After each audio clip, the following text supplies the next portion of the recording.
Hello student. हमने आपको set 3 complete करा दिए हैं।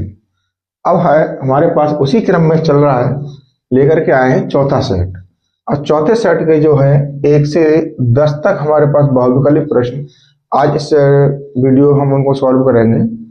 तो इसी क्रम में हमारे सेट चल रहा है। तो देखिए पहला क्वेश्चन है, यहाँ कहता है किसी बहुपद एफ एक्स के लिए y बराबर एफ एक्स के लिए y बराबर एफ एक्स का एक ग्राफ दिया गया है। देखिए बेटा ये हमारे पास एक ग्राफ है, ग्राफ में एफ एक्स के शून्यकों की संख्या होगी। तो देखिए यहाँ पर जो ग्राफ है हमारे पास बेटा, ये हमारे को ग्राफ दे रखा है और यहाँ से ये चला वक्र यहाँ आ गया। ठीक, अब इसको देखते हैं। इसने कहा कि एफ एक्स, तो एक्स वाले अक्ष को ही देखेंगे। तो यहां पर क्या जगह काट रहा है, कितने बार, 1 2 3, यानी 3 जगह ये इसको क्रॉस करता है। जब 3 जगह क्रॉस करता है तो जितने जगह वक्र एक्स अक्ष को काटेगा तो उतने ही शून्य होंगे। तो देखिए बेटा ये 3 जगह काट रहा है, तो ऑप्शन है हमारे पास 3। अगर यही दिया होता कि किसी बहुपद एफ वाई के लिए एक्स बराबर एफ एक्स, तो यहां बाई अक्ष देखते। अगर ये उल्टा कहता तो ये बाई अक्ष देखते, बाई अक्ष को कितनी जगह काट रहा है, जितने जगह बाई अक्ष को काटता उतने शून्य को होते इसमें। लेकिन यह जहां बात की है हमारे पास एफ एक्स, ज्यादातर प्रश्न तो इसी रूप में पूछा जाता है, तो इसी रूप में हम आपको बता रहे हैं। इसका ऑप्शन है 3। अब देखिए यहां बात करता है दूसरे की कि 156 के अभाज्य गुणनखंड होंगे। तो देखिए बेटा ये जब 156 की बात कर रहा है तो इसके फैक्टर कर लो, 156 के जो है फैक्टर काट लो। तो देखिए 2 से काटेंगे तो 2 सत्ते 14, 2 अट्ठे 16, 2 से काटेंगे 2 तिया 6, 2 नम 18। अब 3 से काटेंगे तो 3 एकम 3, 3 तिया 9। अब 13 आ गई, 13 किसी से नहीं कटेगी, 13 से कटेगी एक बार। अब देखिए 2 2 के कितने बार हैं, 2 बार हैं, तो 2 गुणा 2 गुणा 3 गुणा 13। अब 2 के क्या बार, 2 बार है, तो 2 के ऊपर स्क्वायर लगा देंगे, गुणा 3 गुणा 13। अब देखिए ये वाला ऑप्शन कहाँ मिल रहा है हमारे को, 2 का स्क्वायर गुणा 3 गुणा 13 पहले में ही मिल रहा है, तो ये पहला ऑप्शन इसका सही होगा। अब इसी क्रम में आते हैं हम संख्याओं 175 और 91 का एचसीएफ ज्ञात कीजिए। तो देखिए 175 गुणा वो 175 और दूसरी संख्या है हमारे पास 91। तो देखिए सबसे पहले हम इसको 7 से काटेंगे, क्योंकि ये 7 से पहले किसी संख्या से नहीं कटेगी। तो 7 दूनी 14, 7 पंजे 35, 7 एकम 7, 7 तिया 21। अब देखिए 25 और 13 किसी संख्या से नहीं कट रही है, तो इसका एचसीएफ होगा हमारे पास, वो होगा बेटा हमारे को 7। तो देखिए 7 एचसीएफ कहाँ है हमारे पास, ये रबी वाले ऑप्शन में। तो ये हमारे पास 7 इसका आंसर हो जाएगा। अब बात करता है कि निम्न संख्याओं में कौन सी संख्या एक परमेय है। तो यह परमेय संख्या ज्ञात करने के लिए बेटा देखते हैं। अब देखिए यहाँ बात करता है √3/√5। तो देखिए यहाँ ये भी अपरिमेय संख्या है, ये भी अपरिमेय संख्या। जब अपरिमेय संख्या में अपरिमेय संख्या का भाग दिया जाएगा तो संख्या अपरिमेय होगी। अब यहाँ बात करता है √2 गुणा √7, तो ये गुणा करेंगे तो √ कितने बन जाएंगे हमारे पास, 14 हो जाएंगे, ये भी अपरिमेय हो गई। अब यहाँ बात करते हैं इसकी तीसरे वाले ऑप्शन की, √5 प्लस √7। दूसरे क्वेश्चन में दे रखा है √5 माइनस √7। अब इसका गुणा करते हैं। देखिए a प्लस बी, यहाँ फॉर्मूला बनेगा हमारे पास a प्लस बी, इसको a मान लें, इसको b मान लें जब, तो दूसरे क्वेश्चन में हो गया हमारे पास a माइनस बी। अब ये फॉर्मूला हमारे पास वर्गांतर का है कि a² माइनस b²। तो यहाँ √5 का स्क्वायर हो जाएगा माइनस √7 का स्क्वायर हो जाएगा। तो ये बन गया बेटा 5 माइनस 7, कितना आंसर आ गया, 2। तो वही परमेय संख्या ऋणात्मक भी हो सकती है और धनात्मक भी हो सकती है, दोनों में होती है। तो देखिए यहाँ पर हमारे पास यही वाला ऑप्शन सही है, सी वाला ऑप्शन सही है।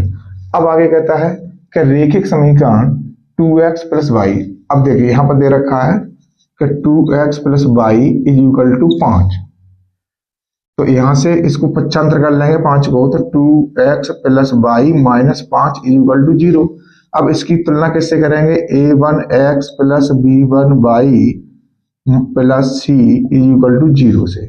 अब यहाँ पर क्या है कि a1 की तुलना करेंगे तो x का गुणांक a1 है, यहाँ पर x का गुणांक कितना है 2, तो a1 कितना हो गया हमारे पास 2। ऐसे ही b1 निकालेंगे तो b1 कितना हो गया बेटा हमारे पास, अब y का गुणांक क्या होगा यहाँ 1 माना जाएगा तो 1, और c की बात करेंगे तो -5 हो जाएगा। अब दूसरा वाला समीकरण हमारे को दे रखा है कि 3x + 2y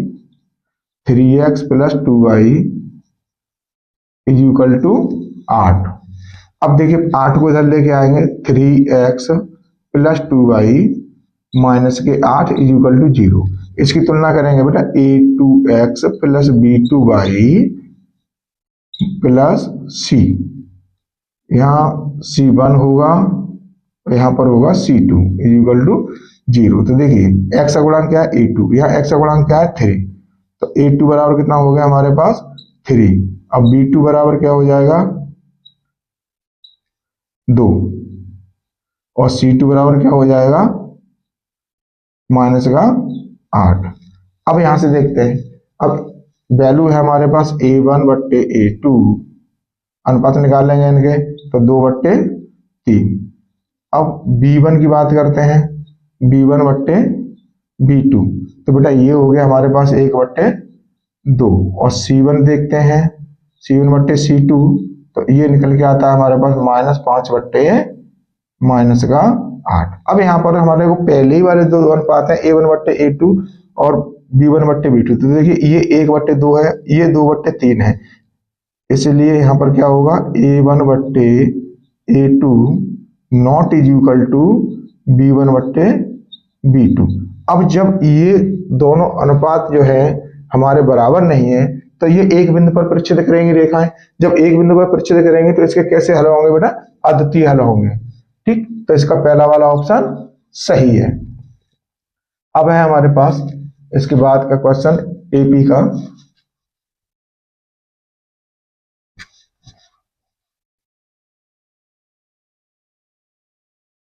अब एपी में कहता है कि एपी दे रखा है हमारे को बेटा,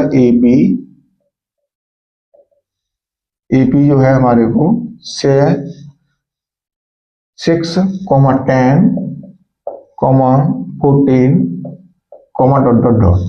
अब इसने कहा 25वां पद, तो देखिए यहाँ a बराबर कितना है हमारे पास बेटा 6, और d की बात करेंगे तो इसमें फॉर्मूला होता है बेटा a2 - a1, तो ये हो जाएगा 10 - 6 = 4।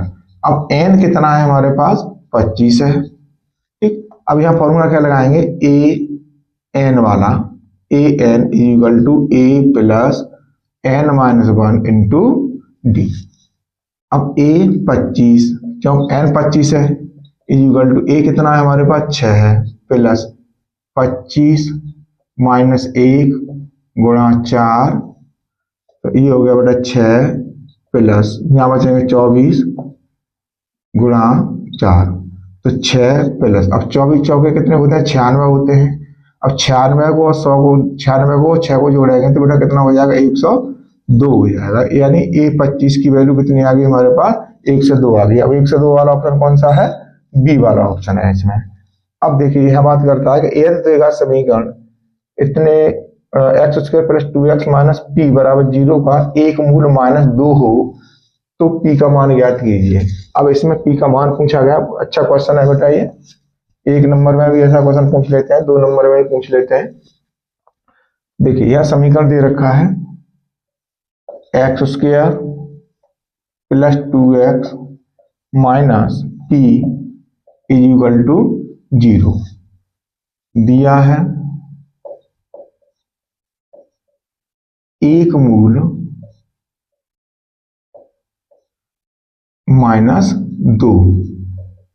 ठीक, तो यहाँ x बराबर -2 हो जाएगा। भाई x का मान कितना हो जाएगा, क्योंकि एक मूल की बात कर रहा है तो -2 रख देंगे x बराबर रखने पर। तो देखिए -2 का स्क्वायर प्लस 2 गुणा -2 -p = 0। अब यहाँ पर क्या है बेटा हमारे पास, ये हो गया 4, माइनस माइनस प्लस हो जाएगा, माइनस का हो जाएगा प्लस माइनस मिलकर -4 -p, तो देखिए 4 से ये 4 घट गए, तो माइनस पी इजिकल टू क्या आ गया 0, और माइनस को उधर पहुंचा देंगे तो ये 0 में चली जाएगी तो 0 हो जाएगी, तो पी बराबर क्या आ गया बेटा हमारे पास 0। अब देखिए यहाँ कौन सा ऑप्शन है हमारे पास, पहला ही ऑप्शन है यहाँ पर ए वाला। ठीक, अब बात करते हैं हम नेक्स्ट क्वेश्चन की। तो उसमें बात कर रहा है बेटा हमारे पास बीच की दूरी की। तो देखिए यहाँ पे बात करता है 8वें क्वेश्चन में कि दो बिंदुओं 2,3 और 4,1 के बीच की दूरी ज्ञात कीजिए। देखिए यहाँ पर दिया है बिंदु 2,3 और 4,1। ठीक, तो देखिए यहाँ पर मानेंगे x1, यहाँ मानेंगे y1, ये मानेंगे x2 और ये मानेंगे y2। अब d बराबर वाला फॉर्मूला कौन सा होता है बेटा, अंडर रूट में x2 माइनस x1 का whole square plus y2 minus y1 का होल स्क्वायर। तो देखिए यहाँ पर 4 माइनस 2 का स्क्वायर हो जाएगा प्लस 1 माइनस 3 का स्क्वायर हो जाएगा, इस पर चढ़ाएंगे रूट, तो ये 4 में 2 जाएगा, 2 बचेगा, 2 का स्क्वायर प्लस माइनस 2 का स्क्वायर। अब 2 का स्क्वायर कितना होगा बेटा 4 होगा, माइनस 2 का स्क्वायर कितना होगा 4 होगा, तो ये हो गए हमारे पास अंडर रूट 8। अंडर रूट 8 को तोड़ लेंगे 4 गुणा 2 में, अब 4 को बाहर निकाल लेंगे बेटा, तो ये हो जाएगा 2 गुणा 2 अंडर रूट 2। अब देखिए 2 अंडर रूट 2 कौन सा ऑप्शन है हमारे पास बेटा, बी वाला ऑप्शन इसमें सही है। अब इसकी नेक्स्ट की बात करता है कि त्रिज्या r वाले वृत्त के उस त्रिज्यखंड का क्षेत्रफल ज्ञात कीजिए जिसका कोण थीटा होगा। तो देखिए यहाँ फॉर्मूले दे रखे हैं, अब इसमें देखने से पता चल रहा है बेटा हमारे पास फॉर्मूला क्या होता है, त्रिज्यखंड का क्षेत्रफल क्या होता है, हमको पता है त्रिज्यखंड का क्षेत्रफल होता है theta upon 360 into pi r square. अब देखिए यहाँ पर theta upon 360 pi r square दे रखा है, कौन सा मिल रहा है हमारे को, थीटा अपॉन 360 2 पाई आर है, ये हो नहीं सकता, theta upon 180 pi r square ये हो नहीं सकता, थीटा अपॉन 360 2 पाई आर ये हो नहीं सकता। अब यहाँ एक में स्क्वायर होगा बेटा कहीं, एक मिनट देखते हैं।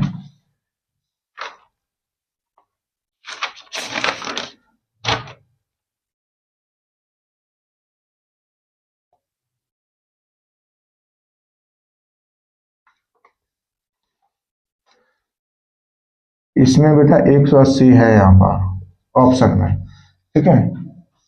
अब 2 पाई आर क्या होता है, पर्दी का फॉर्मूला होता है। अब ये दे रखा है 2 पाई आर 300 थीटा पर 720 गुणा 2 पाई आर स्क्वायर, यही वाला ऑप्शन होगा बेटा, क्योंकि यहाँ पर इसने क्या काम किया, अंश और हर में 2 का गुणा कर दिया, तो ये हो गए 360 गुणा 2 इंटू 2 पाई आर स्क्वायर। तो देखिए ये कितने हो जाएंगे, थीटा अपॉन 720 गुणा 2 पाई आर स्क्वायर, तो यही वाला ऑप्शन है इसमें चौथा है वो सही होगा।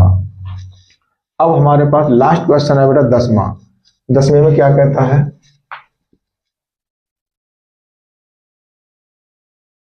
दसवां क्वेश्चन कहता है कि 3 सेंटीमीटर त्रिज्या के एक वृत्त के केंद्र पर। तो देखिए यहां पर त्रिज्या दे रखी है तो एक वृत्त बनाएंगे,